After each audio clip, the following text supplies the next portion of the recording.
यहाँ पे काफ़ी स्टूडेंट्स मुझसे पूछ रहे हैं, इस बार जो आंसर कीज़ आई हैं उसमें जो आंसर्स हैं कुछ और आ रहे हैं, वो जो आंसर्स निकाल रहे हैं वो कुछ और आ रहे हैं, और उनको ऐसा लग रहा है कि शायद इस बार आंसर की में कुछ प्रॉब्लम है, जो रिजल्ट आया है इस बार उसमें कुछ ना कुछ प्रॉब्लम है। काफ़ी स्टूडेंट्स ये भी कह रहे हैं कि उनका केवल 0.5 या 0.6% से नेट या JRF रुक रहा है, जबकि उन्हें पूरा विश्वास है कि जो क्वेश्चन पर्टिकुलर करके आए हैं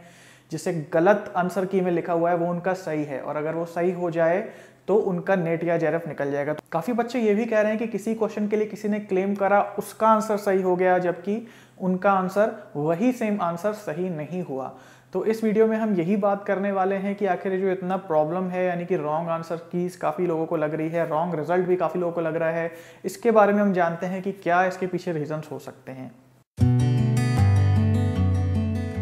तो काफ़ी बच्चों ने मुझसे पूछा है कि भाई क्या ऐसा होता है कि जो पर्सन क्लेम करता है रॉन्ग आंसर का, केवल अगर उसको सही पाया जाता है तो केवल उसी का ही आंसर सही किया जाता है या सबका आंसर सही हो जाता है? तो गाइस यहाँ पे मैं बताना चाहूँगा कि भाई ऐसा नहीं है कि जिसने क्लेम करा, जिसने 1000 रुपये दिए हैं उसी का आंसर सही होगा। भाई ये सबका आंसर सही माना जाएगा। अगर कोई पर्सन क्लेम करता है और वो जो जिस क्वेश्चन पे उसने क्लेम करा है उसको सही मान लिया जाता है, तो जिसके वहां पे आंसर उस गलत क्वेश्चन की वजह से खराब हुए हैं, सही हो जाने पर सबके आंसर सही कर दिए जाएंगे। तो ऐसा बिल्कुल भी नहीं है कि जो पर्सन पैसे दे रहा है केवल उसी का आंसर सही हो। सो गाइस अब बात करते हैं कंफ्यूजन्स की कि आखिर क्यों इतना कंफ्यूजन है और आखिर क्यों ऐसा हुआ है इस बार कि काफ़ी जो आंसर कीज में आंसर्स आए हैं वो गलत आए हैं। उसका रीज़न मुझे लगता है सबसे पहला और सबसे बड़ा कि भाई इस बार सबसे पहली बार ऑनलाइन हुआ है, NTA ने पेपर कराया है। तो जहाँ तक मुझे लगता है कि हो सकता है कुछ कॉम्प्लिकेशंस हों जिसकी वजह से, क्योंकि पहले ऑफलाइन जो तरीका था वो सबको पता था कैसे क्या काम होना है, लेकिन ये ऑनलाइन तरीका सबसे नया था।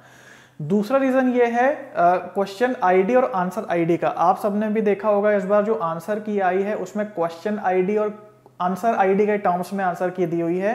पहले जो आंसर की आती थी उसमें क्वेश्चन नंबर के आगे ऑप्शंस लिखे होते थे जो कि पढ़ना सरल होता था। इस बार हर चीज़ आईडी के हिसाब से दी है जो कि बहुत टफ है अपने आप में।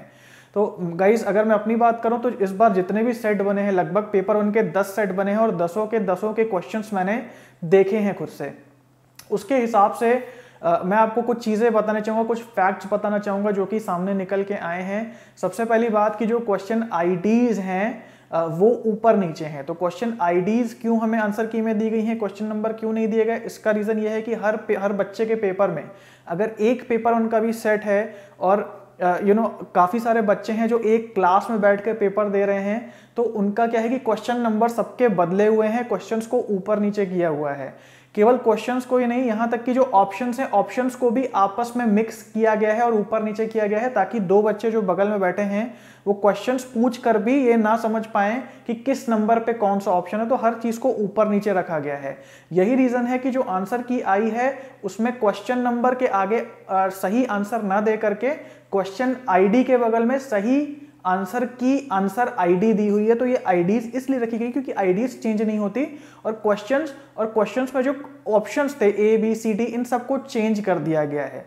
तो ये बहुत ज्यादा अपने आप में कंफ्यूजिंग हो गया है। इसके अलावा अगर देखा जाए तो सपोज अगर आपका पेपर 2 अलग है, भले ही आप सेम शिफ्ट में पेपर दे रहे हैं, भले ही आपके पेपर 1 में वही क्वेश्चंस हैं, लेकिन अगर आपका पेपर 2 अलग है तो आपके पेपर 1 के क्वेश्चंस की भी आईडीज बिल्कुल अलग हैं। तो इस बार यही हुआ है। सपोज मेरे पास 2 पेपर थे, हिंदी का और बंगाली का, जो कि साथ में एक ही शिफ्ट में पेपर हुए हैं, और उनके पेपर 1 के जो क्वेश्चंस हैं उसमें भी सेम ही क्वेश्चंस हैं, लेकिन क्योंकि पेपर 2 अलग अलग है तो दोनों में क्वेश्चन आईडीज अलग अलग है। इसका मतलब सेम क्वेश्चन जो है पेपर 1 का, उसकी क्वेश्चन आईडी अलग है अगर आपका पेपर 2 दूसरा है तो मुझे ऐसा लगता है, ये मेरा अपना पर्सनल ओपिनियन है, हो सकता है कि ये बात सही ना हो, लेकिन जितना मेरा एक्सपीरियंस है, जितना मैंने पेपर्स को एनालिसिस करा है, मुझे ऐसा लगता है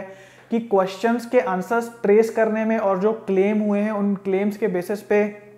जो क्वेश्चंस हैं उनको सही करने में कहीं ना कहीं कुछ प्रॉब्लम हो सकती है, क्योंकि ये जो क्वेश्चन आईडी और आंसर आईडी का मुझे कॉन्सेप्ट बड़ा ही कंफ्यूजिंग लगता है। तो ऐसा हो सकता है कि कुछ ना कुछ कहीं ना कहीं प्रॉब्लम रह गई हो, जिसकी वजह से इस बार जो आंसर कीज फाइनल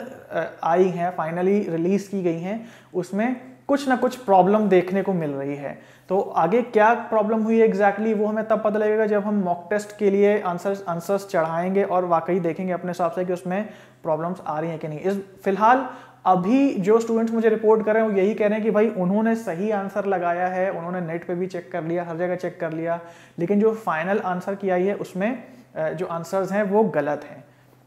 सो अब बात करते हैं कि भाई क्या किया जाए, इसका क्या सोल्यूशन है। अगर आपने सवाल सही किए हैं फिर भी 1-2 नंबर से आपका नेट या जेआरएफ रुक रहा है, तो मेरा अपना मानना है कि इसमें फिलहाल हम कुछ नहीं कर सकते हैं और इसको ऐसा ही मान लिया जाए कि एक्सपेरिमेंट था एक, और एक्सपेरिमेंट क्योंकि नया था पेपर, तो यही कर सकते हैं कि भाई अब अगली बार देखें कि अगली बार किस हिसाब से पेपर आएगा और अगली बार की तैयारी कर सकते हैं, क्योंकि हम स्टूडेंट हैं, हमारा काम तैयारी करना है। मैं मानता हूं कि ख़राब लग सकता है क्योंकि मैं भी एक स्टूडेंट हूं और हम लोग इतनी मेहनत करके, महीनों और सालों की मेहनत करके कोई पेपर देते हैं और उसमें फिर आंसर की में प्रॉब्लम है या आंसर हमने सही किया है तब भी वो गलत रिजल्ट में आ गया है, तो थोड़ी सी हमें देख के परेशानी होती है। लेकिन मेरे हिसाब से तैयारी करें, होपफुली आगे जो भी पेपर होगा नेट का उसमें हर चीज़ सही होगी, कहीं भी कुछ भी गड़बड़ी नहीं होगी। सो गाइज, यहाँ मैं आप सबको थैंक यू भी कहना चाहता हूँ। आप सबने एग्जाम खोज ग्रुप पे अपने अपने पेपर 1 के आंसर कीज और पेपर्स और क्वेश्चन पेपर्स दिए और जल्द ही हम उनसे मॉक टेस्ट बनाएंगे और तब और ज़्यादा क्लियर होगा कि किस क्वेश्चन के आंसर गलत और किस क्वेश्चन के आंसर सही दिए हुए हैं। सो गाइज, आई होप कि आपको कुछ इन्फॉर्मेशन नई इस वीडियो से मिली होगी। अगर ऐसे वीडियोस आपको देखना है तो प्लीज़ चैनल को सब्सक्राइब जरूर कर दें और बगल में बेल का बटन जरूर दबा दें। इस वीडियो को आप लाइक कर सकते हैं, चाहे तो शेयर भी कर सकते हैं। अगर आपके कोई व्यूज सुझाव हैं तो आप कमेंट बॉक्स में लिख के हमें बता सकते हैं। आज के वीडियो के लिए इतना ही है गाइज, तब तक के लिए have a nice day and take care.